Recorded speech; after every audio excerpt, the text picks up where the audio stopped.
Welcome to the Scottish Mountain Bike Gathering 2020. I'm Graham McLean, I'm the Head of Development in Scotland, and I'm really pleased to be joined by Fergus Ewing, the Cabinet Secretary for the Rural Economy and Tourism in Scotland. Fergus, how are you today? I'm absolutely fine, thanks, Graham. How are you? Yeah, doing good, thank you. Good. Glad to have you attend our gathering and pre-record this speech for us.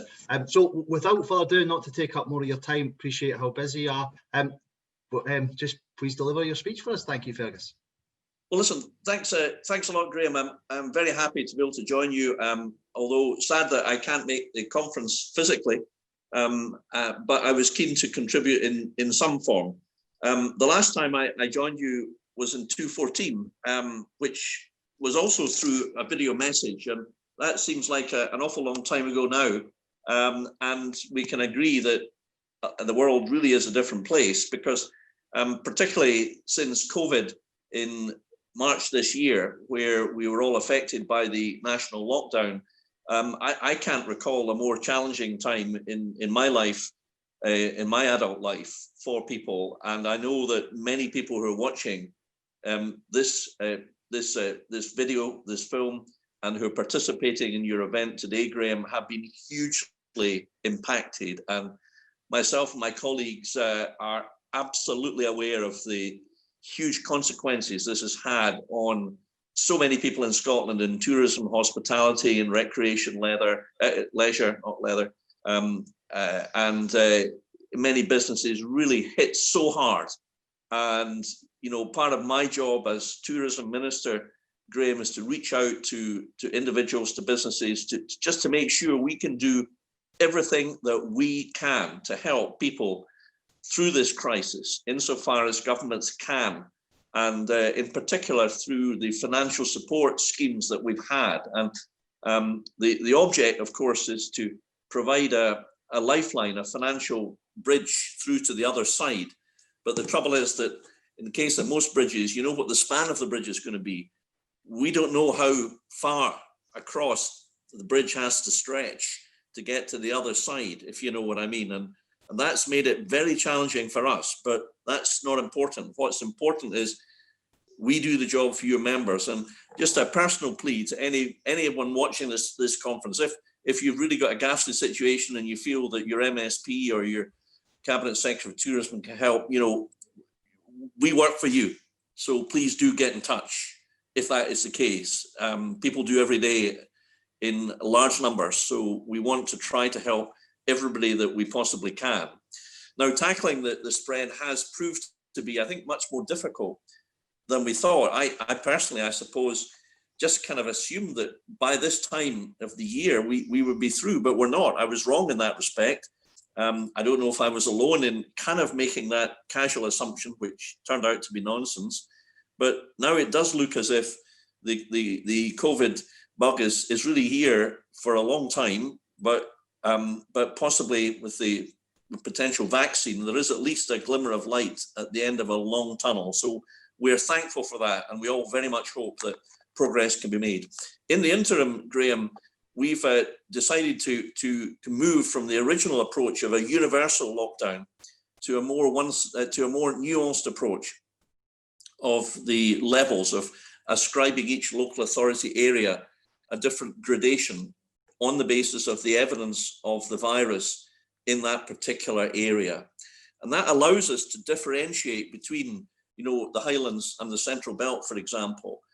It's not perfect, but I think it's better than a one-size-fits-all approach. It does mean that those people living in the areas in the highest level, level 4, suffer, again, restrictions which are tantamount to a lockdown. But I think the levels approach, the strategic approach that we've adopted, does offer some improvement, and it allows the possibility of, as we tackle this virus, of moving down levels over a period of time.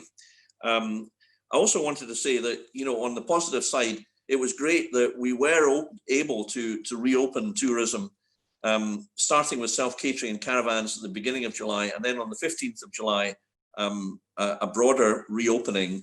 And I know that many of the people who are taking part in your conference will have fully utilized the summer to enjoy your sport, your recreation. and also to run your business for a while and hopefully retrieve something from this season. Some have, some haven't, and I'm well aware of that, you know, some businesses in areas such as events and conferences, and of course much of international business has just come to a grinding halt, I'm afraid, but other areas I think were able to offer the public a marvelous experience over the summer, and maybe just give people a bit of an opportunity to let off steam, to get away with the family, to have a break from what had been a complete lockdown for a long time.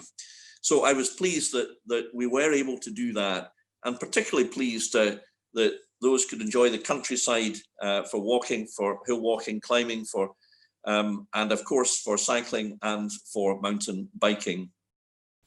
The largest issue I think that will be likely to affect business in the short term is the travel restrictions, both between areas and also from our friends in England whilst the country is in lockdown. But we do hope that these restrictions, which are there for a purpose, will have the effect of driving the levels down. Just at this point in time, Graham, I think the restrictions have shown positive signs, albeit modest, of slowing the viral spread. So we hope that the framework approach which I've described will allow us to build on that. But looking forward, I did want to focus on the positives because there is a lot of positive on which to focus, and not least in mountain biking. Mountain biking, when I was young, really wasn't a term that you used at all. So it's a relatively young sport, but it really has taken off in Scotland. And I know that my immediate predecessor, Fiona Hislop, was very active in her support for the sector, and I hope that I am too. And I absolutely get that it's a great sport for Scotland. We've got marvellous countryside, whether it be in the Highlands or in the borders, whether it be in Glentress or whether it be in Nevis Range or indeed Lagan. And many of our forests are extremely suitable for mountain biking. I used to, believe it or not, when I was younger and an awful lot thinner, spend every other Sunday running through the Queen Elizabeth Forest Park, usually going very often from Rowerdennan to Gartmore, which was a bit of a, I was going to use an inappropriate word, shall we say slog. It's a word that sounds a bit like slog, but rhymes with bag. And it was tough, but you felt better afterwards. And it's such a great experience to get out and enjoy something like that. I know my colleague, Michael Matheson, the Transport Minister, has actually done the championships course on Nevis Range. And he described it as an experience with a word which is a synonym for hairy, but slightly different. But all credit to him and indeed your colleagues.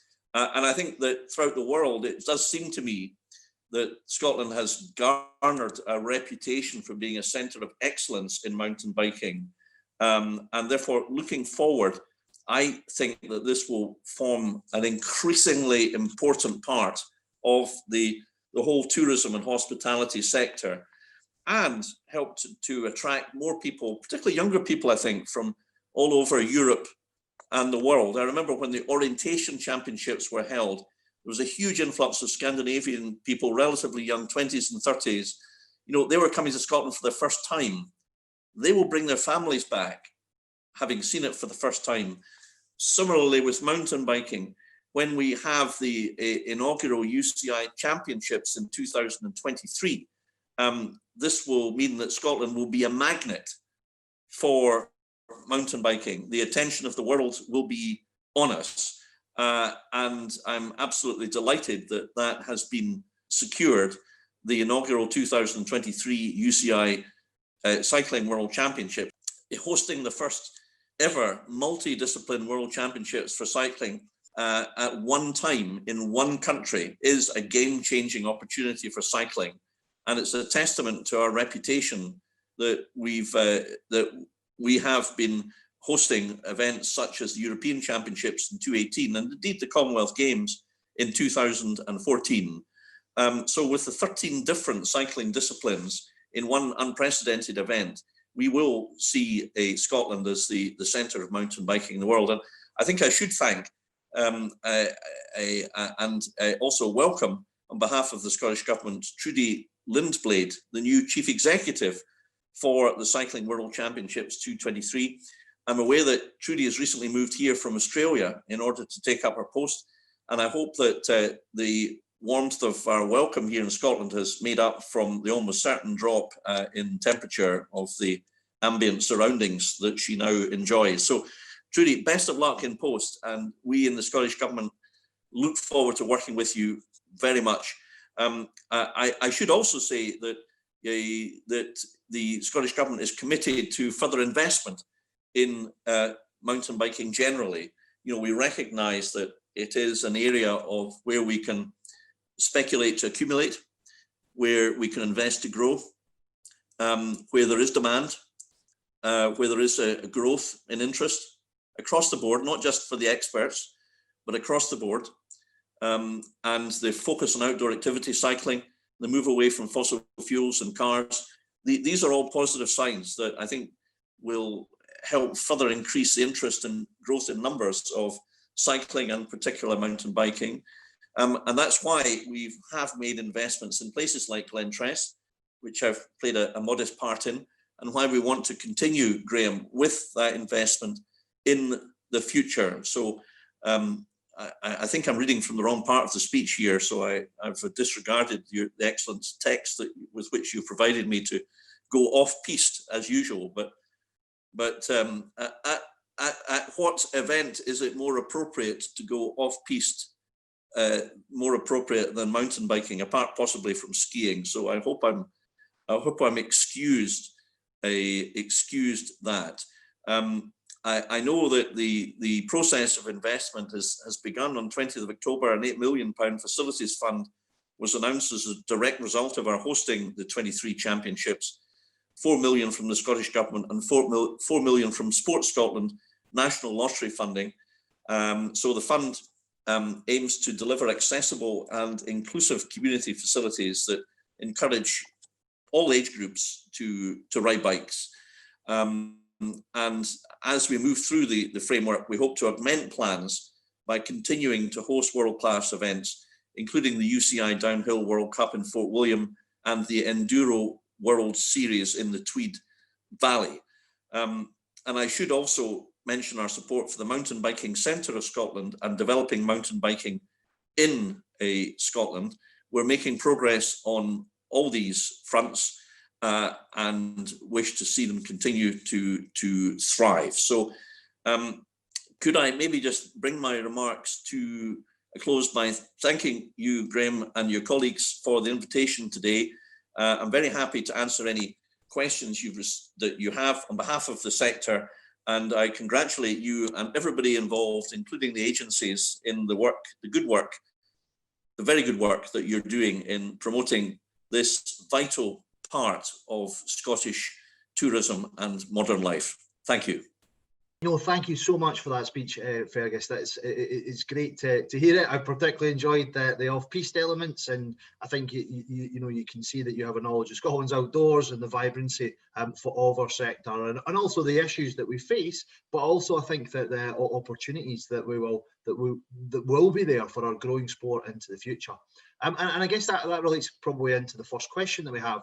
That these questions have came through our community as well, and I think people are interested to know with the increase in cycling and mountain biking across Scotland, will the Scottish Government kind of consider accelerating plans that are within the Scottish mountain bike strategy to support and manage this growth sustainably? Well, yes, it's a very good question. Of course, we want to move as quickly as we possibly can to encourage the development and the uptake of the strategy. We want above all to see more people enjoying for themselves cycling and mountain biking. The primary way a strategy does it is through the investment in infrastructure and management of services. So that work, which has been going on for some years now, will continue. The strategy, of course, is a partnership strategy, so it's not only the Scottish Government, it's all the agencies involved, it's it's the organisations involved, and of course every person and their family, I guess, as ambassadors for mountain biking. And Visit Scotland, of course, also has a role in, which I think, to be fair, it really does quite well. It doesn't miss opportunities to highlight mountain biking in its marketing, its videos, its depiction of Scotland, and it's pretty professional at doing that as well. So the answer is yes. The main driver is through hosting the UCI in 2023. I think that gives us something really world-class to aim for, and it's a focus of attention, hopefully an inspiration to the youngsters as well. So yeah, as soon as we can deliver the strategy, the working with others, the better. Great. Now that's great to hear, and I think there is a lot of really strong work happening across different agencies in partnership together, and also as well, though, not just through the public sector. I think that the private sector and the mountain bike community will have a large part to play in delivering this strategy. And if we can use events like this conference to bring people together, and then to people to understand which parts they can play in the whole ecosystem of it, I think that, combined with the proposed investments in the Cycling Facilities Fund, the potential for Borderlands Inclusive Growth Deal, although that for the south of Scotland, and potentially other growth deals across Scotland as well, I think there is really good opportunities for us to capitalise on this growth, and certainly we hope to play a part in that. Another area that I think is coming up, and it's, whilst it's not directly mountain biking, I think it affects mountain bikers and mountain bike community, and also our rural communities as well, is that kind of increase, and we've seen this, I think, over the summer and into autumn when lockdown was eased, was that more people were holidaying at home and they were camping. And I think our community are interested to know, is there plans to improve facilities in those areas? For example, do maybe more growing the number of sites that Forestry and Land Scotland had open at Day and Night, and potentially even maybe adding some facilities to there, such as composting toilets and showers and things. So yeah, absolutely right. And I think maybe because of lockdown, the summer period from July through to October actually saw a huge number of people, perhaps even more than normal, enjoy the countryside after having been kept confined in high flats, with large families and kids in high flats. They were want to enjoy the outdoors, and understandably this led to a lot of pressure on the existing resources, particularly for the practical aspects of facilities for disposal of rubbish, waste bins and so on, chemical toilets and other toilet facilities, and parking and overnight parking. I think those three practical issues are to the fore. So some areas, for example, Morar, Arisaig, Glenmore, Skye, the NC 500, Loch Lomond side, Balmaha. I mean, these and many other areas are well-known pressure points. The police worked very hard, as did National Parks, Nature Scot, Forestry and Land Scotland, and I have responsibility for them in my ministerial role. They're all playing a part, but next year we want to do more. We want to see improved facilities on all fronts. I mean, it does take a bit of time to build some of these things. I think also we want to see AIRES, AIRES, which is facilities for camper vans and so on. And these need to be carefully thought through so that they win the support of communities. They're accessible to communities so that somebody can park there and go for a meal or a pint or something. Ideally, FLS are looking at what more they can do. We did actually have a summit on the 14th of September about a number of things, and there's quite a lot of actions coming from that. And lastly, we have a fund called the Rural Tourism Infrastructure Fund, the RTIF, which is at £9 million in total, £3 million a year. This has been used to improve facilities in pressure points, for example, parking facilities at the ferry pools in Skye. So this has enabled us to deal with some of the pressure points. And one of the things that as tourism minister I've been arguing for is, if we possibly can find the resource to enhance that, either ourselves or working with partners such as the enterprise agencies, because there is a risk that the misbehavior of a very small minority can spoil the enjoyment for others, as well as cause resentment and real nuisance and harm to the communities of people who live in these places year in, year out. So we recognise it's a serious issue, Graham, and across the whole public sector and with other partners, we're working hard to try to improve it for next year and future years. Great. No, thank you very much for that. Next question from our community is probably related into sort of fragile areas and fragile environments, and it's relating to something that we in Development Scotland see a lot of opportunities with, both in terms of innovation, product development, Scotland being at the leading forefront of them, and also getting more people onto bikes and more people enjoying it, and the inactive becoming active through the use of e-bikes, so electronic bikes. We do know though, and I think this is where our member of our community came in and said, they raise concerns around e-bike use, and particularly in a fragile environments, which is permitted under the Scottish Outdoor Access Code. Is there, or what are the Scottish Government plans to mitigate any of this potential impact? Sure. Well, I think e-bikes are an interesting new development, and I understand that members of the National Access Forum consider that such bikes do fall within the right of responsible access, provided they comply with certain defined specifications. As matters stand, the same advice applies to them as to the users of conventional bikes in the outdoor code. So, respect others, consider other users, particularly avoiding alarming livestock and wildlife. I think that's very important. I think very often it's wise to avoid fields with livestock altogether, really, because of the risk of scaring livestock, or indeed being trampled by cows, which is something that sadly that happens from time to time. So respect to others should be something that is shown by e-bike drivers as well as ordinary bike drivers, I think.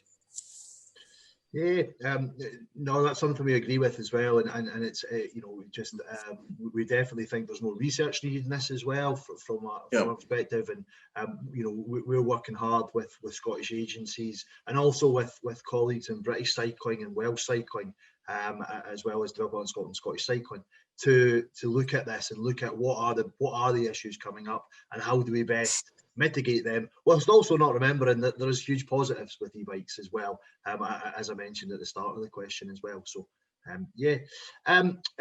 slightly different type, but I mean, I guess in a similar area, would you be supportive of developing Cairngorm Mountain for mountain biking and other activities? And can mountain biking help maximise the benefit from the recent Highlands and Islands enterprise and Scottish Government investment?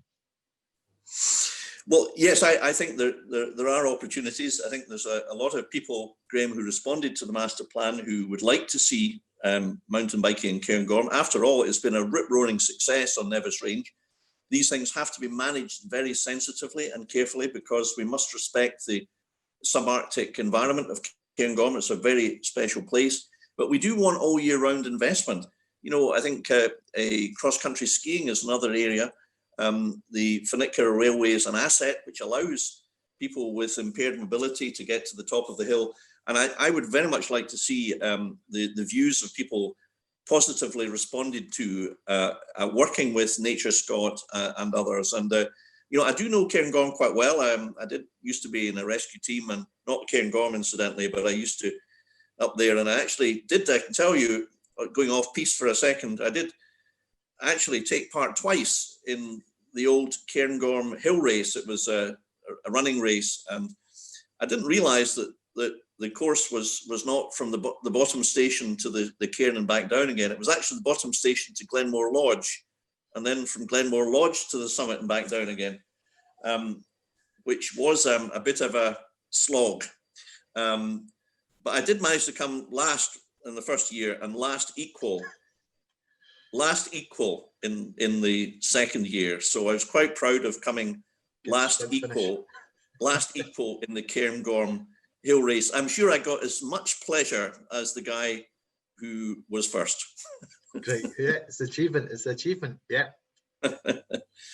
No, that's great. I mean, we know as well. We can we know that Cairngorm Mountain is an important part of the visitor infrastructure within the kind of particularly the Badenoch Strathspey area of the Cairngorms. And indeed, you know, we've been lucky to get some funding through Highlands Islands Enterprise and the National Park, and we're developing up a bike plan for the whole of that area to make sure that anything that does happen at the mountain, and it's not confirmed that it will yet, fits well with the other areas such as Lagan, Glenlivet, the kind of resource of natural paths that are in the area as well, and also the visitor profile in that area. It's still at a draft stage, and we're still working through developing and bringing that up and sharing it with agencies and partners and key businesses, and we hope to kind of share more with that in the mountain bike community as that develops and develops well with that. And I think that hopefully feeds in well, and I think it does, into the master plan that's been developed there. So I think there's certainly good opportunities for Cairngorm Mountain